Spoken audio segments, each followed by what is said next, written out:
Hi guys, I'm back. So, tagal akong hindi nakapost na din sa shoe review.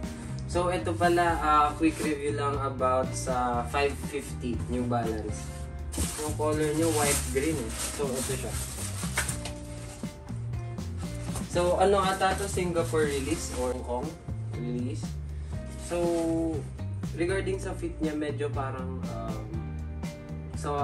pag white footer ka, medyo mas slip siya sa dito, sa gitna. So, I suggest siguro mag-add kayo ng 0.5. Pero, ano lang naman yung personal opinion ko lang. So, and comfortable naman siya. Sobrang clean ng colorway niya. So, white and green lang. Tapos yung logo na M is white lang. So, yun yung likod. And non-marking yung outsole niya.